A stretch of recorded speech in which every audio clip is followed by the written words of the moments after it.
علی بھائی یہ بتاؤ وہ کون سا بادشاہ تھا جس کی ہلاکت کا ذریعہ مچھر اور جوتی بنی تھی؟ مچھر فرعون فرعون تو کہہ سکتے ہو اس کو، لیکن فرعون نام نہیں تھا اس کا۔ فرعون یعنی وقت کا بادشاہ ہی تھا فرعون۔ تھا وہ بہت بڑا بادشاہ، دنیا میں 4 بڑے بادشاہ گزرے جو ساری دنیا پہ ایک ہی چھتری کے نیچے حکومت آئی، اس میں سے اس کا نام بھی ہے۔ اچھا تو قارون کو تو زمین میں دھسا دیا گیا تھا۔ قارون سے نمرود تھا۔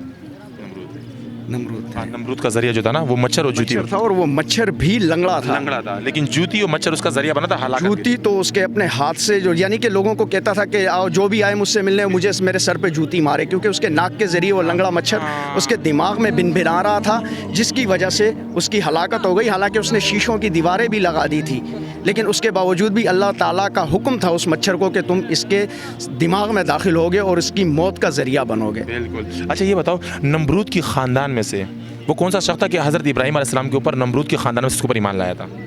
نمرود کے خاندان میں سے حضرت ابراہیم علیہ السلام کے اوپر کون سا شخص تھا جو ابراہیم علیہ السلام کے اوپر ایمان لایا تھا؟ اس کی نسل میں سے کون تھا خاندان میں؟ I think موسیٰ علیہ السلام۔ نہیں، نمرود کا جو خاندان تھا نا اس میں سے ایک شخص تھا جو حضرت ابراہیم علیہ السلام کو ایمان لایا تھا، لیکن وہ کون تھا؟ یار اس کے بارے میں نہیں پتا، سوری۔ وہ نمرود کی بیٹی تھی۔ وہ نمرود کی بیٹی جو تھی نا وہ حضرت ابراہیم علیہ السلام کو ایمان لائی۔ اچھا یہ بتاؤ حضرت ابراہیم علیہ السلام کے والد صاحب عزر کون سی آسمانی کتاب کے اندر اس کا ذکر کیا گیا؟ قرآن کریم میں، قرآن مجید میں۔ قرآن کریم۔ سر بالکل صحیح بتایا۔ اچھا غسل کے فرائض تو بتاؤں گے ماشاءاللہ؟ الحمدللہ 3 ہیں۔ کون سے سر؟ یہ اپنا ناک میں پانی ڈالنا، ناف میں پانی ڈالنا، منہ میں پانی ڈالنا، پورے جسم میں پانی ڈالنا، منہ ناک پورا جسم۔ Thank you sir. کون سے بادشاہ تھے جس کا ہلاکت کا ذریعہ جوتا اور مچھر بنا تھا؟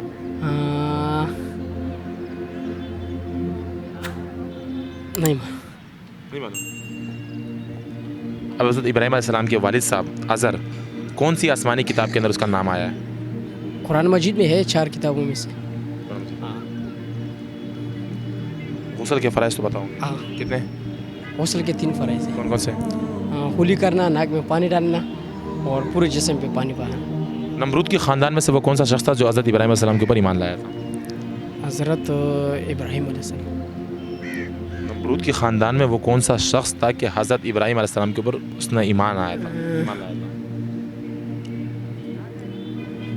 محمد صلی اللہ علیہ وسلم۔ نہیں معلوم۔ نمرود کے خاندان میں سے نمرود کی بیٹی تھی جو حضرت ابراہیم علیہ السلام پر ایمان لائی تھی۔ حضرت فاطمہ۔ نمرود کی بیٹی تھی حضرت ابراہیم علیہ السلام پر جب ایمان لائی تھی وہ نمرود کی بیٹی تھی۔ نہیں معلوم۔ میں نے بول دیا نا معلوم نہیں، میں بتا تو رہا ہوں تمہارے کو، میں بتا تو رہا ہوں تمہیں۔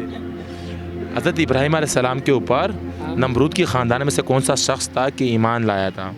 تو وہ نمرود کی بیٹی تھی جو حضرت ابراہیم علیہ السلام کے اوپر ایمان لایا تھا۔ بیٹی تھی۔ وہ جو ہلاکت کا ذریعہ بنا تھا جوتا اور مچھر وہ نمرود کا ہی بنا تھا۔ نمرود کا ہلاکت کا ذریعہ مچھر اور جوتا بنا تھا۔ ٹھیک ہے سر۔ وہ کون سا بادشاہ تھا جس کا تباہی کا ذریعہ ہلاکت کا ذریعہ جوتا اور مچھر بنا تھا؟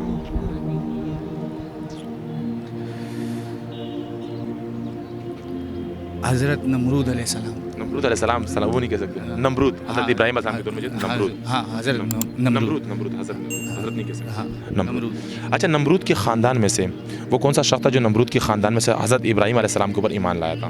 ان کی اپنی بیٹی۔ نمرود کی بیٹی؟ جی ان کی اپنی بیٹی، ڈاٹر ان کی۔